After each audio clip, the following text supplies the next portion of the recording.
Hi guys, welcome to our channel. ఈరోజు మన ఛానల్లో తోటకూర ఫ్రై ఎలా తయారు చేయాలో చూద్దాము. నేను ఒక కట్ట తోటకూర తీసుకొని బాగా క్లీన్గా వాష్ చేసి కట్ చేసి పెట్టుకున్నాను. తర్వాత ఆనియన్స్ కూడా కట్ చేశాను. ఇప్పుడు ఒక ప్యాన్ పెట్టుకొని అందులోకి ఆయిల్ వేసుకుంటున్నాను. ఆయిల్ లైట్గా హీట్ అయిన తర్వాత ఆవాలు యాడ్ చేస్తున్నాను. తర్వాత జీలకర్ర యాడ్ చేసుకుంటున్నాను 1 టేబుల్ స్పూన్. తర్వాత కొంచెం చెన్నాదాలు, కొంచెం ఊదార్ దాల్ యాడ్ చేస్తున్నాను. శనగపప్పు, మినపప్పు.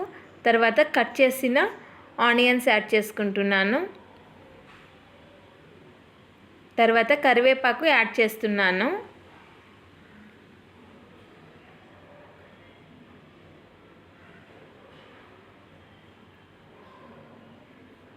తర్వాత కొంచెం సాల్ట్ యాడ్ చేసుకుంటున్నాను.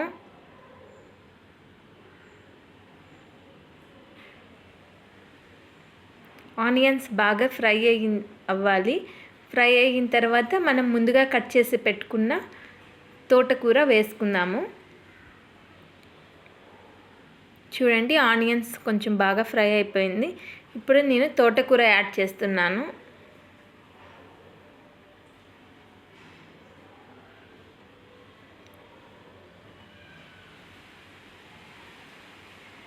తోటకూర యాడ్ చేసి మనము లిడ్ పెట్టి క్లోజ్ చేసుకుందాము.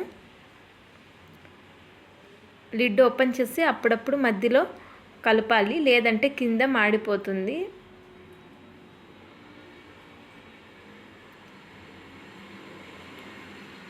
తోటకూరలో మనకి విటమిన్స్ చాలా బాగా ఉంటాయి. ఐ కానీ చాలా మంచిది కళ్ళకి. తర్వాత బ్లడ్ కానీ బాగా పడుతుంది. ఇది పింక్ కలర్ తోటకూర కాబట్టి పిల్లలకి చాలా హెల్తీ. లంచ్ బాక్సెస్కి చాలా ఫాస్ట్గాను మనం తయారు చేసుకోవచ్చు. అలానే హెల్తీ ఫుడ్ కానీ మనం పిల్లలకి ఇచ్చినట్టు అవుతుంది. కాబట్టి లంచ్ బాక్సెస్కి ఈ రెసిపీ 1 టైం ట్రై చేసి ఎలా వచ్చిందో నాకు కామెంట్స్లో చెప్పండి. చూడండి, తోటకూర బాగా ఫ్రై అయిపోయింది.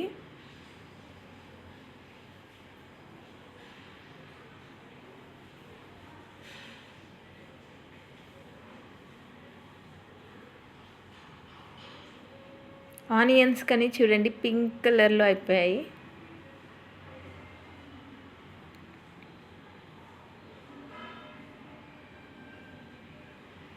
ఈ స్టేజ్లో కొంచెం పసుపు యాడ్ చేస్తున్నాను. అలాగే కొంచెం 1 టేబుల్ స్పూన్ కారం పొడి యాడ్ చేసుకుంటున్నాను.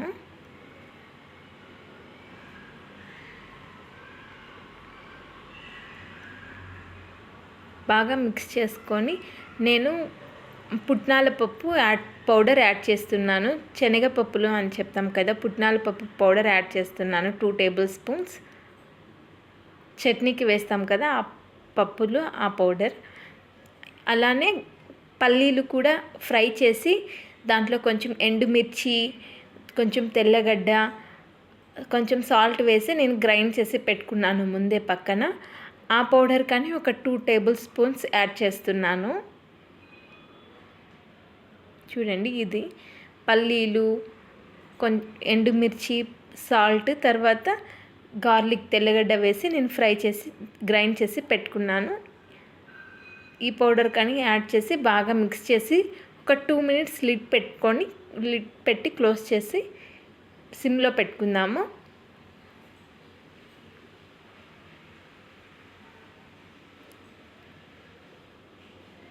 లిడ్ పెట్టి క్లోజ్ చేస్తున్నాను. తోటకూర చాలా ఫాస్ట్గా ఫ్రై అయిపోతుంది. ఏ ఆకుకూరైనా ఫాస్ట్గా ఫ్రై అయిపోతుంది. నేను స్టవ్ ఆఫ్ చేసి ఇప్పుడు ఒక బౌల్లోకి సర్వ్ చేసుకుంటున్నాను. చూడండి, ఎంత చూసేకి కలర్ఫుల్గా ఉంది. చాలా టేస్టీగా కూడా ఉంటుంది. ఈ రెసిపీ మీకు నచ్చినట్లయితే లైక్ చేయండి, షేర్ చేయండి, సబ్స్క్రైబ్ చేయండి. 1 టైం ఈ రెసిపీ తప్పకుండా ట్రై చేసి ఎలా వచ్చిందో నాకు కామెంట్స్లో చెప్పండి. బాయ్.